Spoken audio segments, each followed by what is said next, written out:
Assalamualaikum warahmatullahi wabarakatuh. Berjumpa lagi dengan saya Bapak Ahmad Mausuluddin dengan keadaan sehat walafiat tentunya. Ya, oke, baik. Pada kesempatan kali ini Bapak akan menyampaikan materi yang berbeda tentunya, yaitu meneladani Allah Subhanahu wa taala melalui Asmaul Husna. Namun sebelum kita masuk ke materi pelajaran, perlu Bapak sampaikan 4 tujuan dari pembelajaran kali ini, yaitu pertama adalah peserta didik mampu menjelaskan makna Asmaul Husna dengan baik dan benar. Yang kedua, peserta didik mampu menguraikan makna Asmaul Husna dengan baik dan benar. Yang ketiga, peserta didik mampu menerapkan makna Asmaul Husna dengan baik dan benar. Dan yang ketiga, peserta didik mampu menganalisis makna Asmaul Husna dengan baik dan benar. Sekarang masuk kepada materi ya, yaitu pengertian dari Asmaul Husna. Asmaul Husna ini berasal dari bahasa Arab, berasal dari dua suku kata, yaitu Al-Asma'u dan Al-Husna. Al-Asma'u yaitu artinya adalah nama-nama, Al-Husna berarti yang baik atau indah. Nah, dari pengertian ini kita dapat tarik ya pengertian Asmaul Husna secara bahasa, yaitu nama-nama Allah yang baik dan atau terindah, seperti itu. Dan kemudian secara istilah, nama-nama yang baik lagi indah yang hanya dimiliki oleh Allah Subhanahu wa taala sebagai bukti keagungan Allah Subhanahu wa taala. Tentunya nama terbaik ini sesuai dengan segala kemuliaan Allah Subhanahu wa taala, dengan segala kesempurnaan Allah Subhanahu wa taala dan juga penciptaannya serta hukum-hukum yang telah ditetapkan oleh Allah Subhanahu wa taala.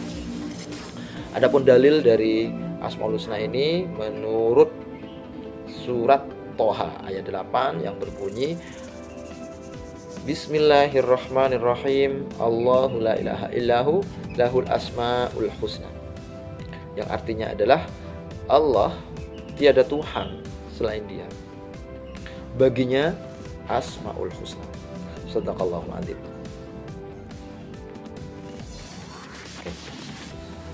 Asmaul Husna kita tahu jumlahnya banyak ya, yaitu ada 99 nama. Namun dalam pembelajaran kali ini tidak Bapak jelaskan semua, yaitu hanya ada 7 Asmaul Husna saja. Apa saja? Yaitu pertama adalah Al-Karim, yang memiliki makna bahwasanya Allah itu maha mulia. Kemudian Al-Mu'min, yang bermakna bahwa Allah itu maha memberi keamanan. Yang ketiga Al-Wakil, yang memiliki makna bahwasanya Allah itu maha memelihara. Yang keempat Al-Matin, yang memiliki makna bahwasanya Allah maha kokoh. Kemudian Al-Jami', yang memiliki makna bahwasanya Allah itu maha mengumpulkan. Kemudian yang ke-6 Al-Adlu, memiliki makna bahwasanya Allah itu maha adil. Kemudian yang terakhir yaitu Al-Akhir, bahwasanya Allah itu maha akhir. Gitu ya. Oke. Nah, sekarang menerapkan perilaku mulia. Bagaimana kita bisa menerapkan perilaku mulia sebagai implementasi dari makna Asmaul Husna yang 7 tadi ya. Oke, contoh penerapan dalam kehidupan sehari-hari, misalnya menjadi orang yang dermawan. Menjadi orang yang dermawan yaitu adalah membantu teman yang sedang kesulitan. Contoh misalnya ketika ada ujian. Nah, ini tidak boleh dicontoh ya. Artinya ketika kita melaksanakan ujian, membantu teman yang kesulitan bukan berarti dengan memberikan contekan, bukan seperti itu. Membantunya yaitu dengan mengingatkan bahwasanya saat ini ujian, tidak boleh mencontek. Nah, seperti itu. Ini membantunya namanya. Contoh misalnya membantu seperti misalnya ada teman kita yang butuh bantuan ketika berangkat ke sekolah, bannya kempes. Nah, itu kita membantunya dengan misalnya mencarikan bengkel ya, atau membantu mereka mencarikan bengkel atau kita menggantarkan ke bengkel untuk memperbaiki ban yang bocor tadi, seperti itu. Dan yang kedua yaitu bertawakal. Misalnya menjadi pribadi yang mandiri dan bekerja atau belajar dengan bersungguh-sungguh. Selaku umat Islam, kita diwajibkan untuk bekerja, diwajibkan untuk berusaha ataupun belajar. Masalah hasil kita serahkan kepada Allah Subhanahu wa taala, yaitu dengan cara bertawakal, tentunya seperti itu. Kemudian menjadi orang yang jujur. Jujur itu penting. Misalnya dalam membantu orang atau anak-anak, kemudian menolong teman yang lain. Nah, ini penting bagi kita dalam implementasi perilaku jujur. Contoh lain misalnya ketika kita sekolah. Kita sekolah itu masuknya jam berapa? Jam 7. Nah, ya kita harus hadir sebelum jam 7. Bukan malah datangnya jam 7 lewat seperti itu tanpa alasan. Nah, itu namanya tidak jujur. Kita datang ke sekolah tujuannya apa? Untuk belajar. Nah, makanya kita harus belajar, tidak boleh kita melakukan hal-hal lain. Nah, kalau kita melakukan hal lain berarti kita tidak jujur dalam niat, seperti itu. Dan yang selanjutnya adalah yaitu kuat dan teguh pendirian. Misalnya tidak mudah terpengaruh atau kuat dan sabar dalam menyikapi sebuah ujian yang datang kepada kita. Misalnya kita sedang diuji misalnya dengan mendapatkan nilai yang jelek, misalnya dalam pelajaran matematika atau agama, misalnya mendapatkan nilai yang jelek, kita harus sabar, ya, harus sabar. Sabarnya bukan menyerah begitu ya.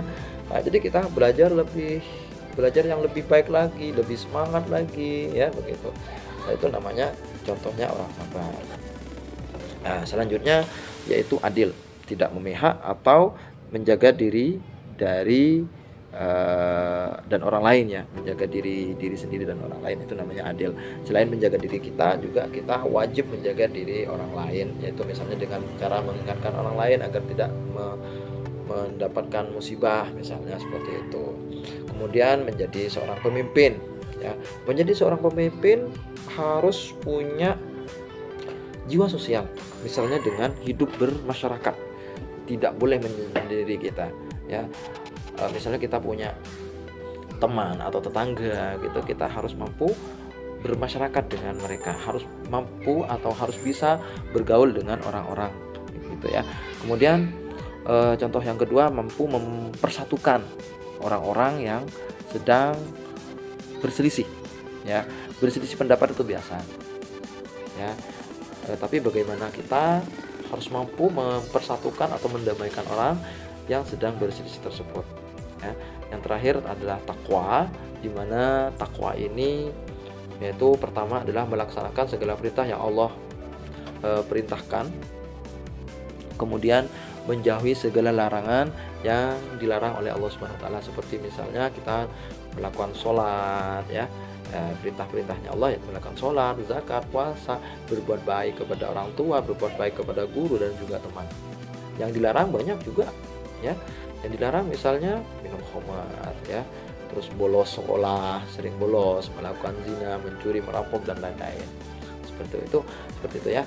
Nah, itu adalah contoh bagaimana kita mengimplementasikan makna Asmaul Husna dalam kehidupan kita sehari-hari. Jadi itu saja materi yang dapat Bapak sampaikan, mudah-mudahan bermanfaat bagi kita sekalian dan mudah-mudahan menjadi sebab keselamatan kita dari dunia dan akhirat kelak. Amin ya rabbal alamin. Bapak cukupkan sekian, billahi taufik wal hidayah. Wassalamualaikum warahmatullahi wabarakatuh.